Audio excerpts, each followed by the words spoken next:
And then if you just love to talk to people in general, you have a niche for project management. You like to lead on certain projects. You may want to go to project management or Scrum Master. All of these jobs in the cybersecurity realm are all paying six figures. And then if you're someone that loves to, I had a student actually today that wanted to reach out to Thomas because I shared with Thomas or shared with the student that uh, if you were into governance, if you want to take a look and you like writing, you like documentation, all right, you don't want to learn the technical side of things, you don't want to have to do a whole lot of talking, you may want to try. And if you have any background in I think she has a background in law.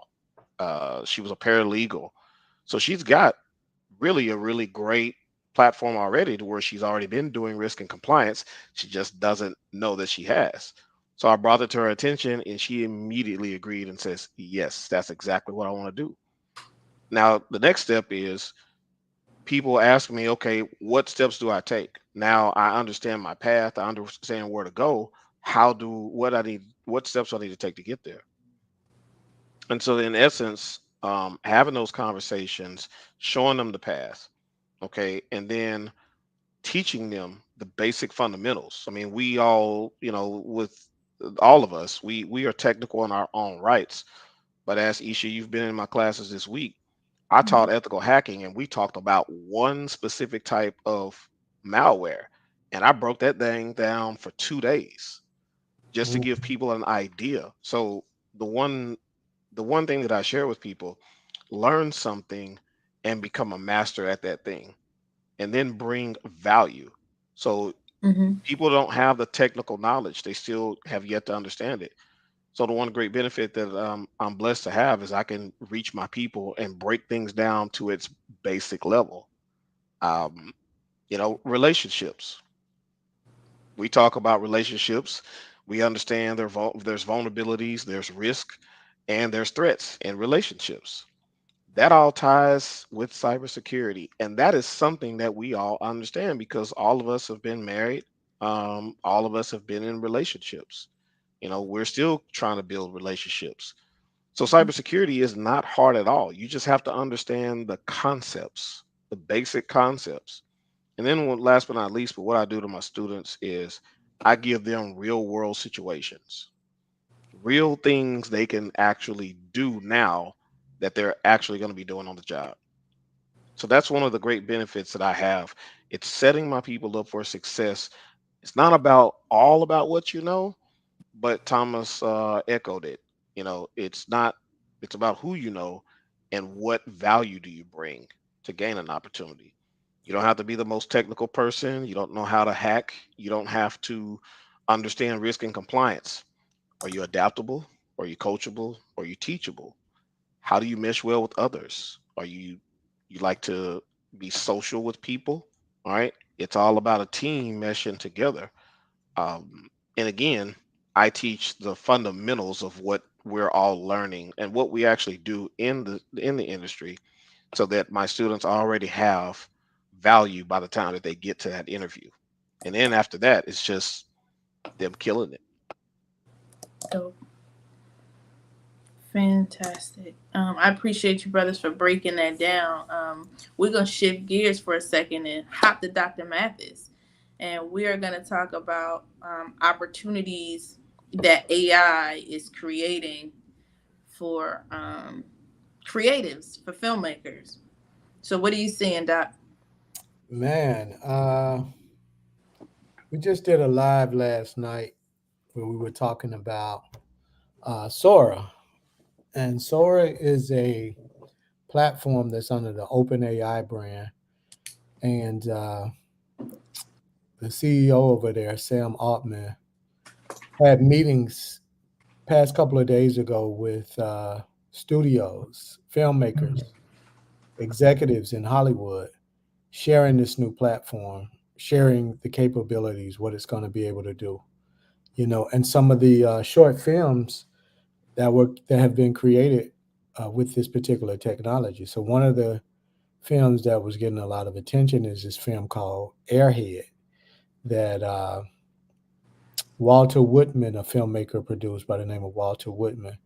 And it's basically a guy just riding his bicycle throughout the city. And, it starts out by showing the feet, showing the road, and then it scans up to his body. And what the airhead is a yellow balloon. So you see this guy on this bicycle with the airhead, with the yellow balloon, and it's really just showing you how to go from text to video. So none of these scenes are real. Everything is created through the world of imagination, where you took text, prompted Sora, and it created these movies. So those are some of the opportunities there as it relates to filmmaking, because what it does is, there are no gatekeepers. You don't need permission to create a film now. You don't need a budget from, these big Hollywood studios. The only thing you're going to need now is your computer, your cell phone, and your imagination. I heard someone say that your imagination is the greatest currency that we have now. The ability to imagine and to be authentic. So that's one of the main opportunities that I'm really excited about and really looking forward to, because I know the time that it takes to cast the people, to scout the locations and produce the content. That takes time. So we're heading into a very unique and amazing time. So I'm excited about it. So if you don't know about Sora, Sora, I'll put that in the chat. Okay. Definitely look it up and be like me and wait until it's released, because right now it's in beta. Yeah. And so one of the things that I'm hearing, and obviously as an entrepreneur, as a business strategist, what I see is the ability to transition into other things. So for instance, if I'm a writer, now with Sora, I have the ability to write and produce film, produce content. Mm-hmm. What if I'm a dreamer, right? I got crazy lucid dreams, but I can type my dreams and now create films or Mm-hmm. create short films. And so as far as opportunities, man, to your point, it's wide open. Mm-hmm. It's going to be It's endless. So I challenge any producers, actors, actresses, writers, editors to pivot into the world of creation right now, because the jobs one particular actress was on the set on social media the other day, Jasmine Burke. And that's somebody that I know. I remember when she first started her career here in Atlanta. She's been on Saints and Sinners and, a lot of the other TV series and movies. But she was literally on set with the camera and saying, hey, a lot has changed since the pandemic. A lot has changed since the strike. We're not getting callbacks like we used to. We're not getting the opportunities like we used to. And that's because the times are changing. So what's going to happen now, she's going to have to pivot and learn these new AI tools. Or if she don't, she's going to get left behind. So it was literally a call out to other actors, actresses saying, hey, we need to talk. Whether you're just getting into business, or you've been seasoned in the business, we need to talk, because something's happening here and we need to figure out what's happening and what our plan is going to be, how we're going to pivot. mm-hmm. So Yeah, and that's really a warning, and to everybody. I don't care what your industry is, to really be considering a diversification of your skill set. Like really be thinking about how can I transition into something else right now, engaging with AI. For real, for real. So, yeah. like you said, to your point, you an actor, you an actress, you better be trying to figure out how to transition into creation, Becoming a producer. becoming a producer, creating content. Yeah. It's so easy to create content now. Like there's no barriers. None. Actually, I think it's one. What? And it's fear. Okay. You know what I'm saying?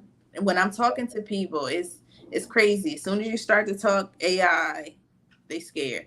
I had a conversation with a teacher just the other night, so this kind of segue into our next topic.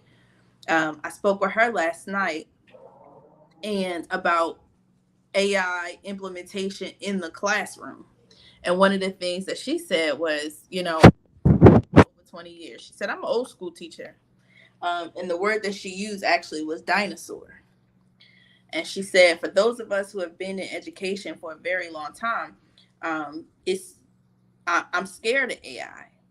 And I said, why are you scared of AI? Have you seen any of the innovation in education in regards to AI? And she was like, no. I said, well, there's a software that helps to assess students' learning ability, right? So it assesses how they learn and creates curriculum that's student specific, right? So if you're trying to teach multiplication and you have one student who learns one way, the AI will create a curriculum based on how they learn. Okay. And so, and I asked her, I said, if you have 20 students in your classroom and you are trying to teach one particular concept, how long would it take for you to learn each student's learning ability and how they learn to create a curriculum for them? She said it's impossible. So I'm saying, why are you afraid of AI then? People are afraid of what they don't know. But you're saying that's a limitation. That's something that you can't do. And I am telling you, here is a tool that you can be adjacent with, that you can partner with to take that barrier away and meet the needs of your students. She might have watched too much Terminator, coming up. For real. And iRobot. iRobot got them all scared, boy. Them Tesla started coming out. I'm like, damn, here we go. Right. Woo! I remember that. Look, we don't want to put fear in. We don't want to be the fear monger. No. What we're looking to do is to empower you, to have you look fear in the eyes and conquer that fear, because at the end of the day, fear is an illusion, false evidence appearing real. So, yeah, we really looking to empower you, but and I say, fear only exists in your mind. It don't exist nowhere else. It ain't tangible. If I'm afraid, that don't mean he afraid. That's something that only exists in your mind. So that's the one thing that you have control over. So while we're talking about AI and education, if we have any educators that are watching, I just want to drop a couple tools and some things that are available in regards to AI for you to maybe start looking into and just becoming comfortable with, because it is going to help you. There is automated grading platforms in AI. So platforms that will help you grade, right? That will help you with writing, help you assess students' writing, will give you improvements to help make their writing better. It will help you with planning. It will help you with curriculum creation. There is some adaptive learning platforms. So I know Carnegie Learning has one, and Newton has one as well. So again, those are platforms where they're doing customized learning. So they're allowing students to take assessments and are grading in real time and creating curriculums that's creating pathways for them that are student specific. And so if you are interested, shoot me a message, inbox me, and I can connect you with some of those resources that are available. And there was an article that came out in MSNBC, and they did some research, and they said 60% of educators are using AI currently. 60%. In what way? Well, how are they using it? In different ways. A lot of them obviously are using now ChatGPT. I know I've spoken to educators myself that are using ChatGPT.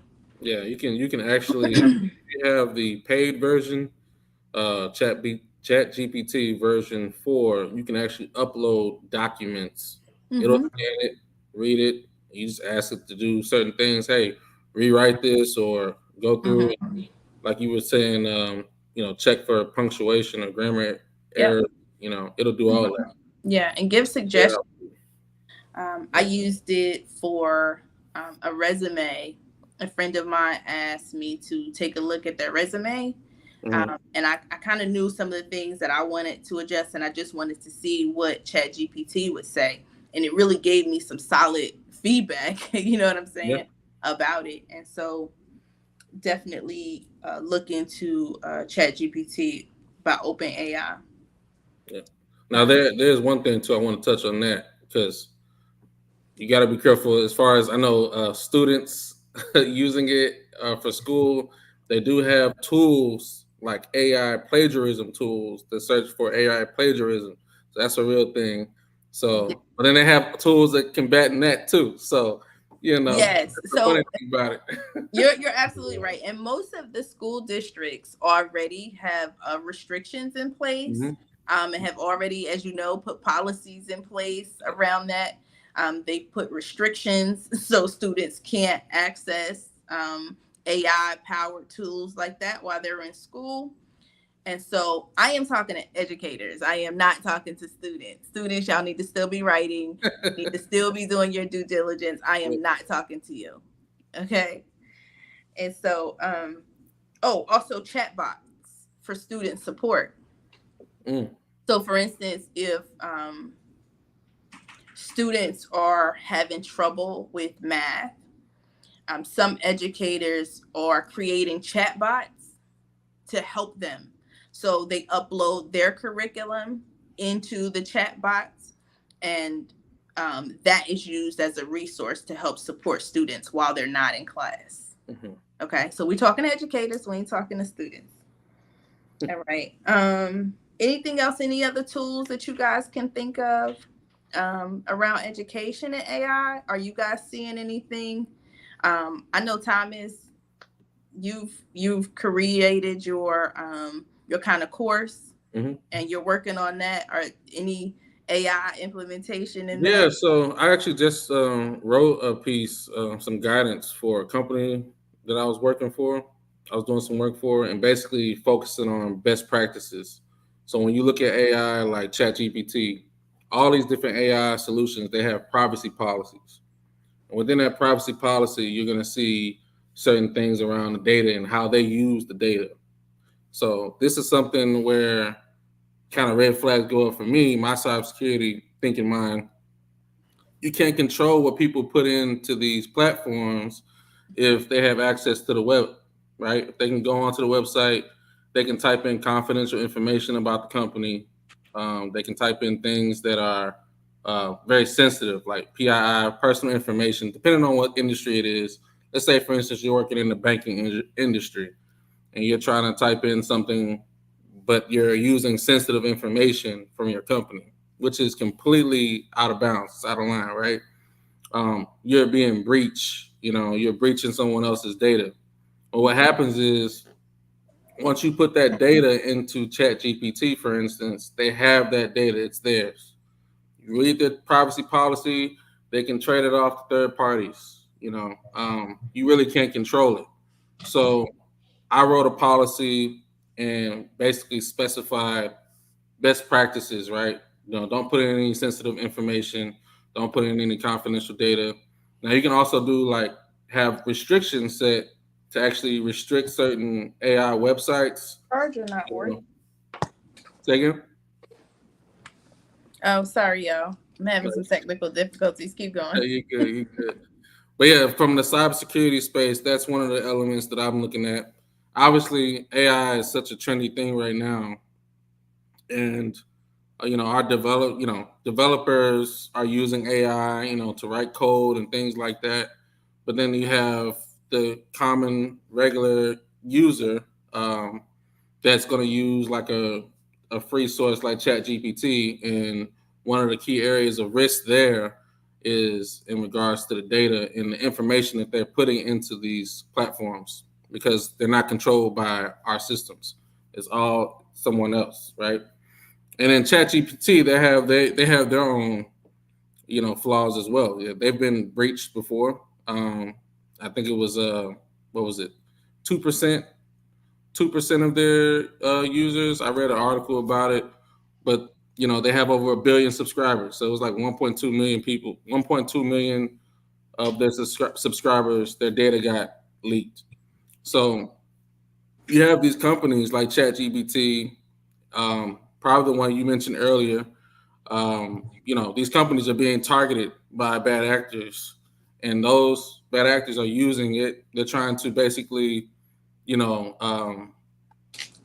trying to basically breach the data, or they'll try to come in with ransomware and try to get some money out of these companies. So, that's what's happening right now as we speak. That's what keeps me employed. So I ain't got to worry about AI taking my job. That's what keeps I gotta write employed. policies, And that's what keeps Brian employed too, right? Exactly. So to your point, and it's crazy, and we touched on this a little bit too a couple of lives ago. Not only are bad actors trying to infiltrate these platforms, but they are also using these platforms, right, to infiltrate everything else.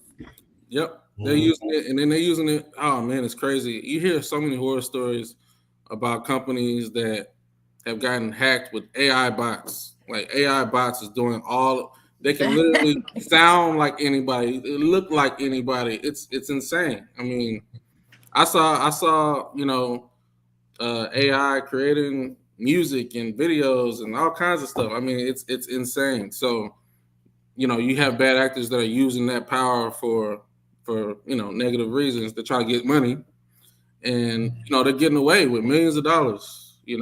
This has been happening, but now with AI, it's just like, okay, we got to really be on our P's and Q's, and really just pay attention. That's where it's, security and user awareness training. That's a huge thing in what I do. Yeah. It's just basically educating the users, educating the folks that are using the systems every day, because they're the ones that are putting the company at risk, right? They're the ones that are holding the keys, and they have the access, right? So if they get bamboozled by email that comes in, the whole company can go out of business. Once you have bad reputation from customers, now the company can literally get shut down, go out of business. And you have to, by law, you have to notify customers when the data is breached. You have to. Yeah, and more companies too, to your point, and I know that you can speak to this because you have experience. More companies are writing AI specific policies, right? And it's talking about their employees' usage of AI and limitations on how they use it, kind of to the same example that you use, right? Don't be putting our data. Yeah, exactly. In open AI. So I know you probably have some experience writing some of those policies. Yep. That's exactly what I've done. And I've done it multiple times. And again, I always say my thing is restrict it, lock it down. Want to be on the safe side. And they have local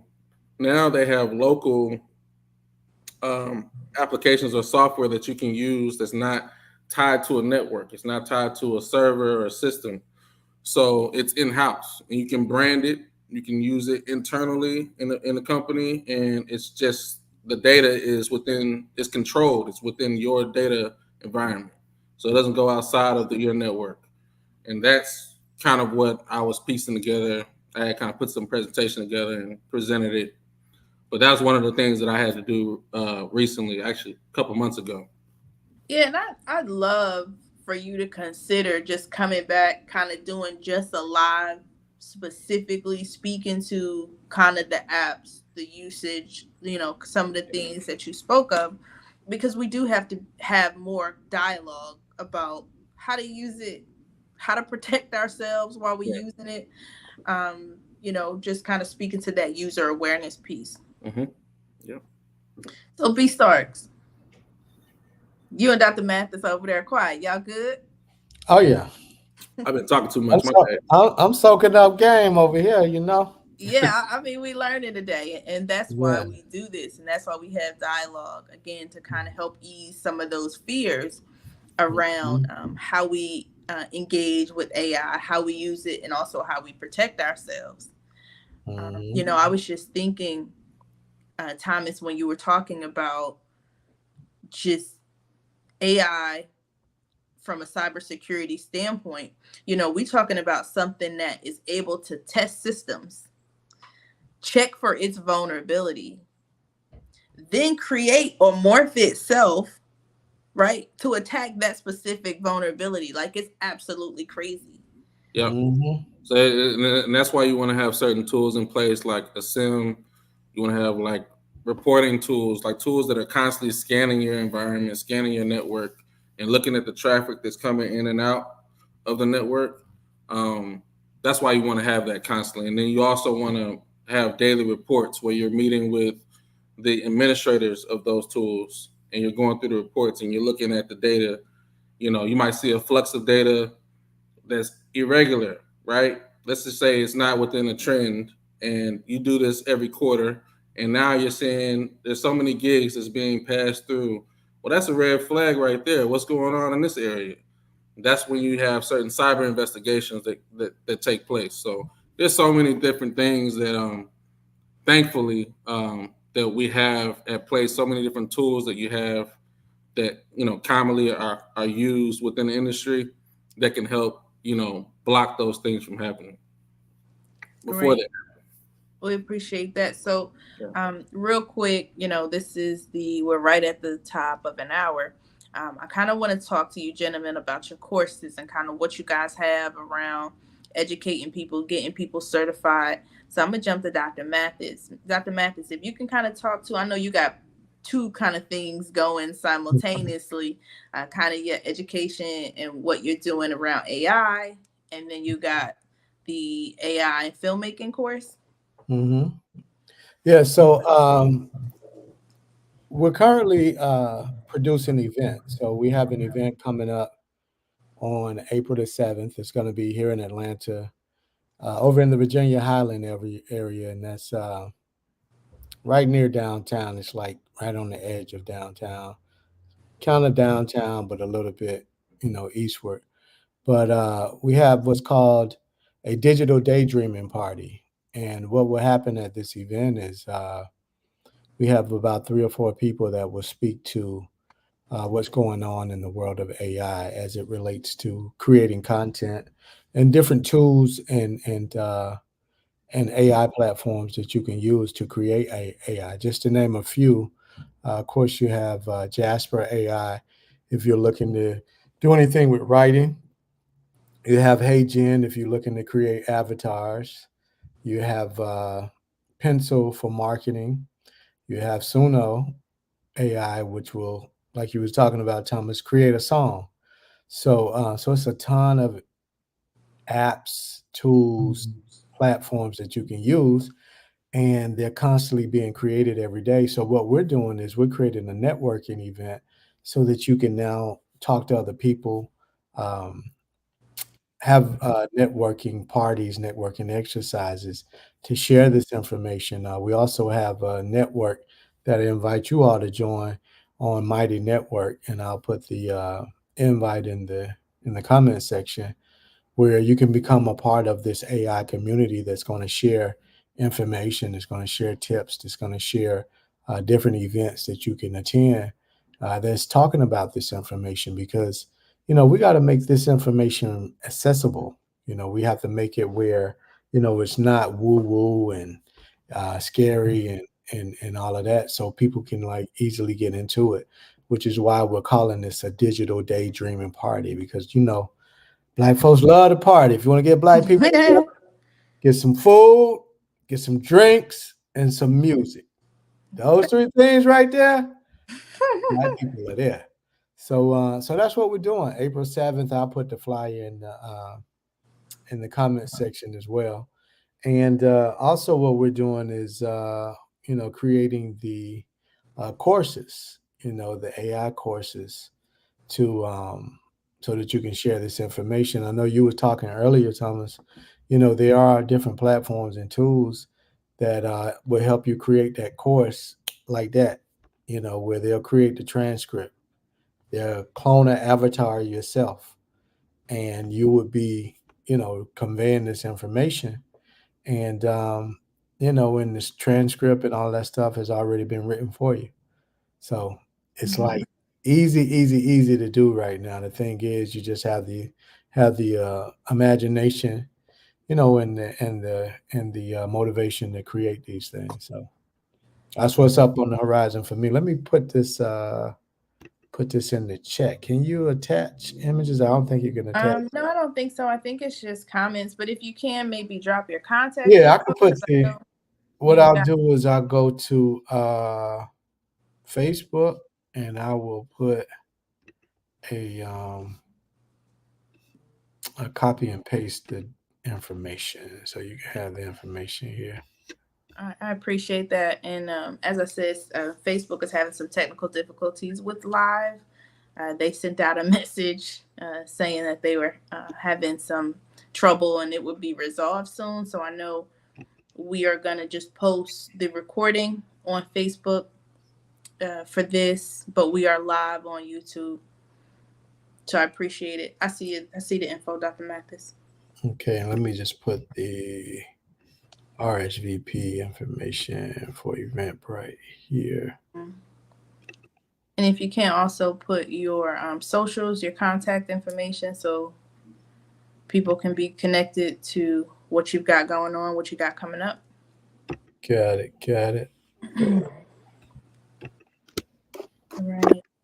And Thomas, you touched on your course earlier. I know it's kind of still in that development piece. Yeah. But do you have like either social media people can kind of follow you so we can keep up to date? It's not. I'm such in the early phase. I haven't created one specifically for this course, but what I will do is I'll put my contact information in. And what I was hoping even to do was to kind of just get like a rally and see how many folks are interested in joining a free workshop that I want to put together. I have my boy Brian on there. Brian, I don't know if he told you guys, we used to work together. We used to work together back in the day at an architect firm, and we were both in support roles, and we were both kind of like jumping into cybersecurity. He was actually the first to do it within the group, and I just kind of followed what he did. We both went our separate ways in cyber, but it took me having to see him, actually put some effort together and actually see him do it. Once I saw him do it, I was like, okay, cool. I'm about to do the same thing. And then boom, I was able to roll into the cybersecurity world. But now it's even better because you don't have to, go to school like we did. We also went to school together as well. We got our bachelor's degree in information systems, cybersecurity. But nowadays, you don't need a degree to get into cybersecurity. You don't have to have security clearance to get into cybersecurity. You do have to have a good background. All right. So if you got any felonies, we'll have conversations about that. There's even workarounds around that if you want to go into cybersecurity, getting in the entrepreneur realm, because you can use your business instead of your personal. It's workarounds for everything. It's loopholes for everything.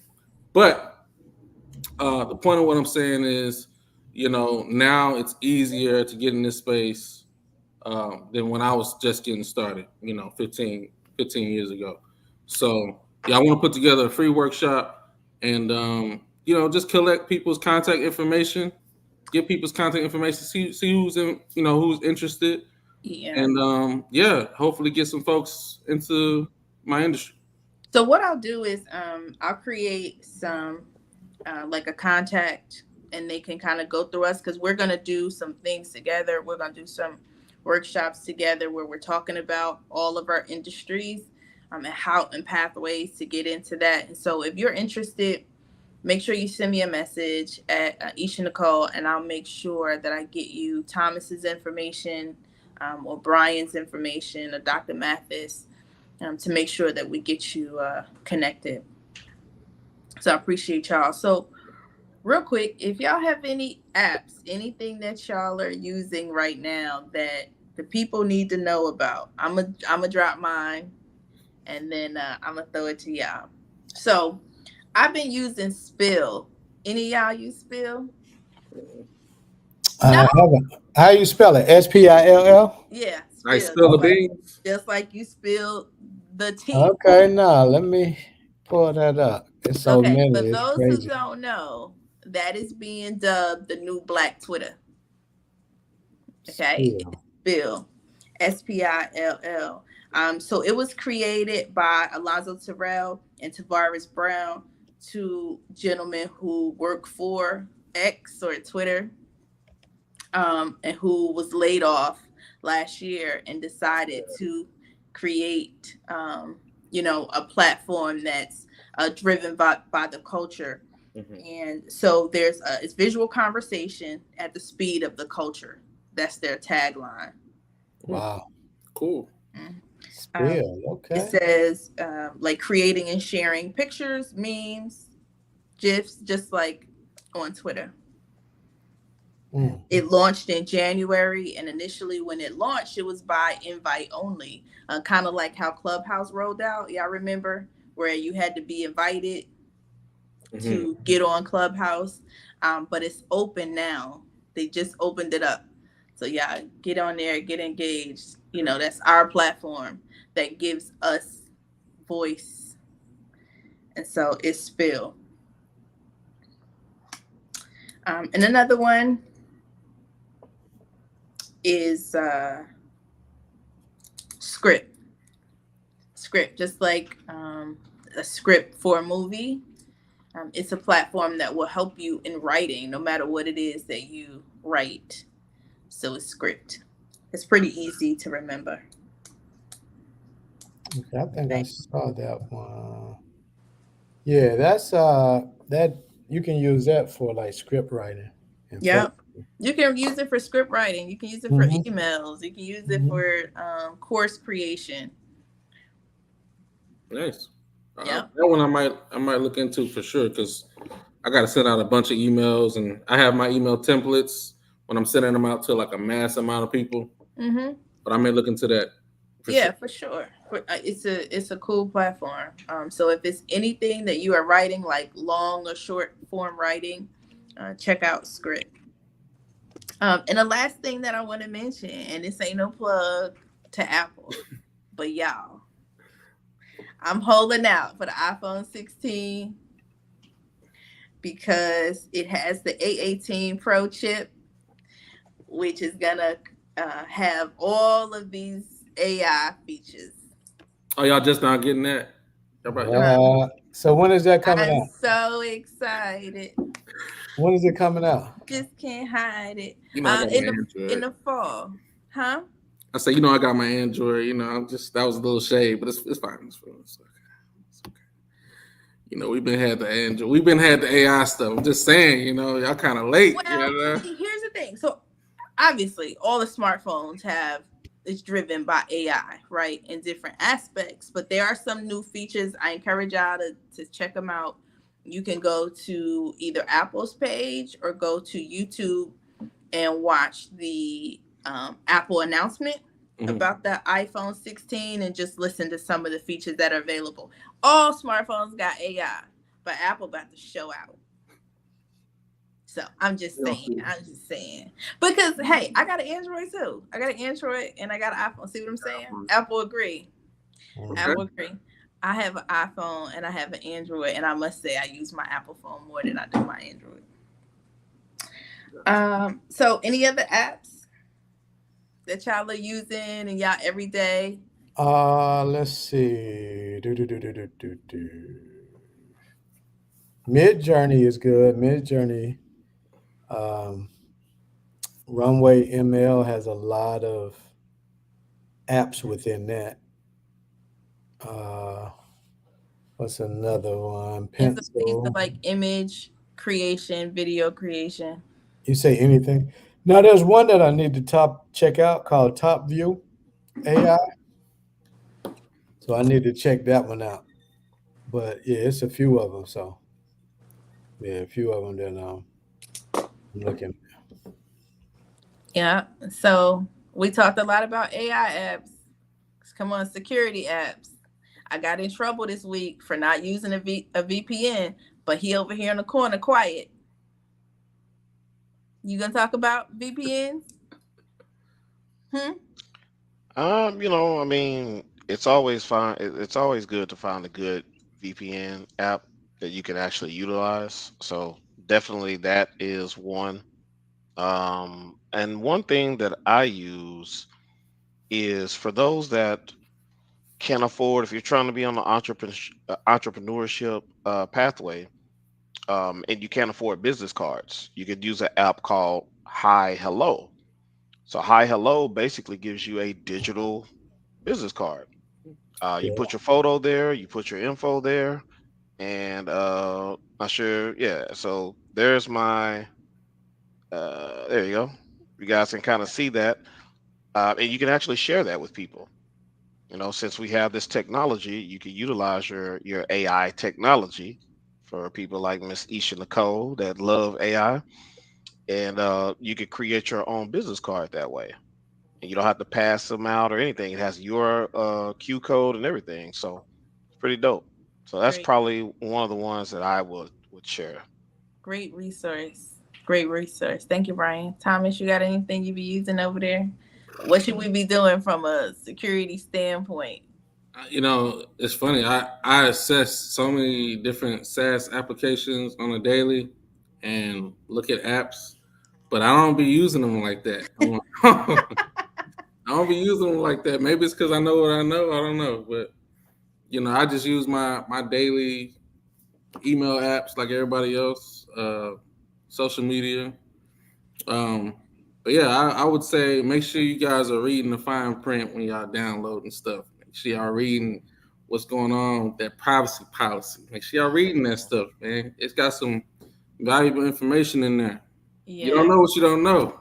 Yeah, who read all of that? So we better Hmm. start. And so Thomas mentioned SaaS, and just so for those that don't know what that is, it's a software. What is it, like software as a Software service? as a service, Yeah, yeah. as a service. Yep. All Like applications Chat that you could, GPT. yeah, Mhm. all applications you could use from any browser in any device. Yep. All right, dope. Gentlemen, we've had some good conversation. Have Teaching the Jamal. people. I say this often on my live that I got some really dope brothers in my life. I appreciate that I don't have no scrubs. I ain't got no losers. I ain't got none of that kind of stuff. And you brothers are a testament to that. And so I want y'all to know that I love y'all with everything in me. I am so glad that y'all pour into my life. Many of y'all on a daily basis. Y'all keep me together. And so I appreciate y'all. I honor y'all. Thank y'all for just being amazing. I appreciate that. Love that Mhm. information. Love that. For real, for real. So to everybody else, it's been real. Thank y'all. Hit me up for all the information on the courses. If you're interested in pathways into these industries, into AI, into cybersecurity, into filmmaking, make sure you reach out to me, and I'll make sure you get the contact information for these brothers so y'all see what amazing things they got going on. So until next time, we out of here. Yeah. Peace. Good night. Peace. Peace.